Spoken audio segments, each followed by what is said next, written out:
Hello every one. ഇന്ന് ഉച്ചയൂണിന് നല്ല ഒരു അയിലക്കറി, നാളികേരം ചേർക്കാത്ത അയിലക്കറിയും പിന്നെ മഷ്റൂം ഫ്രൈയുമാണ്. അപ്പോൾ ഇതെങ്ങനെ ഉണ്ടാക്കുന്നത് എന്നുള്ളത് നമുക്ക് നോക്കാം. അപ്പോൾ മഷ്റൂം ഒരു പാക്കറ്റ് മേടിച്ചിട്ടുണ്ടായിരുന്നു. ഇത് വൃത്തിയിൽ കഴിയ ശേഷം നമുക്ക് ചെറുതായിട്ട് കട്ട് ചെയ്തെടുക്കണം. ഇപ്പോൾ മഷ്റൂം റെഡി ആയിട്ടുണ്ട്. ഇനി ഒരു ചീഞ്ചട്ടിയിൽ വെളിച്ചെണ്ണയാണ് ഒഴിച്ചു കൊടുത്തിരിക്കുന്നത്. അതിലേക്ക് ഒരു സവാള കട്ട് ചെയ്ത് കൊടുക്കുക, ഒരു 2 പച്ചമുളക്, കുറച്ച് കരിവേപ്പില, എന്നിട്ട് നന്നായിട്ടൊന്ന് വഴറ്റി കൊടുക്കുക. നമ്മുടെ എരിവിനനുസരിച്ചിട്ട് പച്ചമുളക് ചേർക്കാം. ഞാൻ ഒന്നാണ് ചേർത്തത്. പിന്നെ കുറച്ച് തേങ്ങാക്കൊത്തും ആഡ് ചെയ്യുന്നുണ്ട്. അപ്പോൾ നന്നായിട്ടൊന്ന് വഴറ്റി കൊടുക്കണം. അപ്പോൾ സവാളയ്ക്ക് ഒന്ന് വഴന്ന് വരുമ്പോൾ നമുക്കിതിലേക്ക് കുറച്ച് മഞ്ഞൾപ്പൊടി ആഡ് ചെയ്ത് കൊടുക്കാം. പിന്നെ കുറച്ച് മുളക് പൊടി, എന്നിട്ട് വീണ്ടും നന്നായിട്ട് ഇതൊന്ന് വഴറ്റി കൊടുക്കണം. അതിൻ്റെ ആ ഒരു പച്ച മണമൊക്കെ പോകുന്നത് വരെ.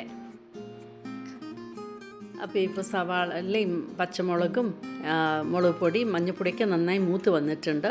ഇപ്പോൾ കട്ട് ചെയ്ത് നമ്മുടെ മഷ്റൂം ആഡ് ചെയ്ത് കൊടുക്കാം. പാകത്തിന് ഉപ്പും ആഡ് ചെയ്ത ശേഷം നന്നായിട്ടൊന്ന് മിക്സ് ചെയ്ത ശേഷം അടച്ച് നമുക്ക് കുക്ക് ചെയ്തെടുക്കാം. വെള്ളം ആഡ് ചെയ്യേണ്ട ആവശ്യമില്ല, മഷ്റൂം തന്നെ വെള്ളം ഇറങ്ങും.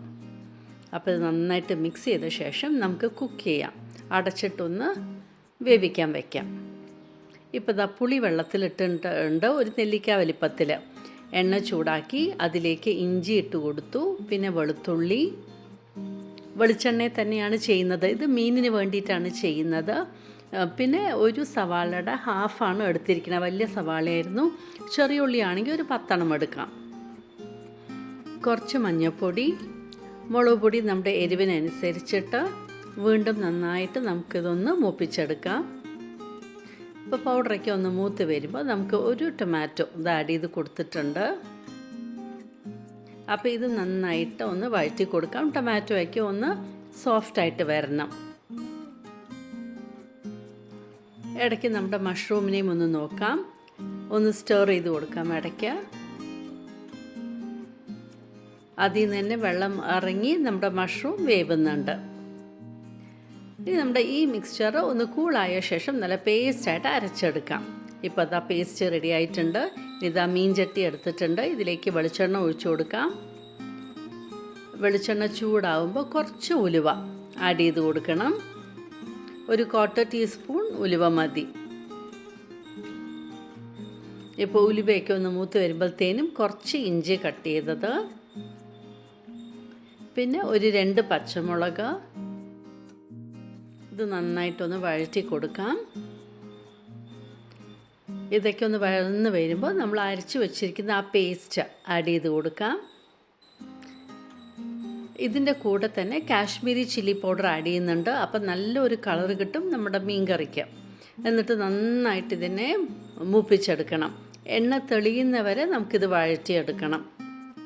അപ്പോൾ നന്നായിട്ട് ഇത് വഴറ്റിയെടുക്കാം. അപ്പോൾ എണ്ണയ്ക്ക് ഇങ്ങനെ തെളിഞ്ഞ് വന്ന് തുടങ്ങിയിട്ടുണ്ട്. കണ്ടില്ലേ എണ്ണ തെളിഞ്ഞ് വരുന്നത്. ഇനിയിപ്പോൾ ഈ സ്റ്റേജിൽ നമുക്ക് കുറച്ച് വെള്ളം ആഡ് ചെയ്ത് കൊടുക്കാം. അപ്പോൾ മിക്സിയിലുള്ള കഴുകിയെടുത്ത വെള്ളം തന്നെയാണ് ആഡ് ചെയ്യുന്നത്. ഇപ്പോൾ വെള്ളം ആഡ് ചെയ്ത് കൊടുത്തു. ഇനി പുളിവെള്ളം, നമ്മൾ പുളി വെച്ചിട്ടുണ്ടായിരുന്നല്ലോ, അപ്പോൾ പുളി പിഴിഞ്ഞത് ആ വെള്ളം ആഡ് ചെയ്യുകയാണ്. ഇനി പാകത്തിന് ഉപ്പും ആഡ് ചെയ്ത് കൊടുക്കണം. എന്നിട്ട് ഉപ്പും ആഡ് ചെയ്ത ശേഷം നമുക്ക് നമ്മുടെ ഈ വെള്ളം നന്നായിട്ടൊന്ന് തിളച്ച് വരട്ടെ. അപ്പോൾ ബോയിൽ ചെയ്യാനായിട്ട് വയ്ക്കാം. നമ്മുടെ മഷ്റൂമും അവിടെ ഇങ്ങനെ ആയിക്കൊണ്ട് വരുന്നുണ്ട്, ഡ്രൈ ആയിക്കൊണ്ട് വരുന്നുണ്ട്. അതിലതാ ക്ലീൻ ചെയ്ത് മഞ്ഞൾപ്പൊടി മുളക് പൊടി ഉപ്പിട്ട് പുരട്ടി വെച്ചിട്ടുണ്ട്. നമുക്കിനിപ്പോൾ ഈ ഫിഷ് പീസസ് ആഡ് ചെയ്ത് കൊടുക്കാം. നന്നായിട്ട് തിളച്ച് തുടങ്ങിയല്ലോ. അപ്പം നമ്മുടെ ഫിഷ് പീസസ് ആഡ് ചെയ്തിട്ട് ആദ്യം നമുക്ക് നന്നായിട്ടൊന്ന് ഇളക്കി കൊടുക്കാം. എന്ന് വെച്ചാൽ മീൻ വെന്തിട്ടില്ലല്ലോ. മീൻ വെന്ത ശേഷം നമുക്കൊന്ന് ചുറ്റിക്കാനേ പാടുള്ളൂ. ഇവിടെ മഷ്റൂമും ആയി. നല്ല ടേസ്റ്റിയാണ് മഷ്റൂം ഇങ്ങനെ ഉണ്ടാക്കുമ്പോൾ. അപ്പോൾ മീൻ കറി എണ്ണയൊക്കെ തെളിഞ്ഞ് വന്നിട്ടുണ്ട്, നന്നായി ആയിട്ടുണ്ട്. അതിലേക്ക് കരിവേപ്പില ഇട്ട് കൊടുക്കാം. അങ്ങനെ നല്ല അടിപൊളി അയിലക്കറി നമ്മൾ മറ്റെന്താണ് നാളികേരം ചേർക്കാത്തതും ഫിഷ് കറി റെഡി ആയിട്ടുണ്ട്. എന്ന പോലെ നമ്മുടെ മഷ്റൂം കറിയും റെഡി ആയിട്ടുണ്ട്. അപ്പോൾ ഇതായിരുന്നു ഇന്ന് ഉച്ചയൂണിന്. അപ്പം ഞാൻ ഉണ്ടാക്കിയതാണ് നിങ്ങളുടെ കൂടെ ഷെയർ ചെയ്തത്. നിങ്ങൾക്ക് ഇഷ്ടമായി കാണുമെന്ന് വിചാരിക്കുന്നു. Thank you for watching my YouTube channel.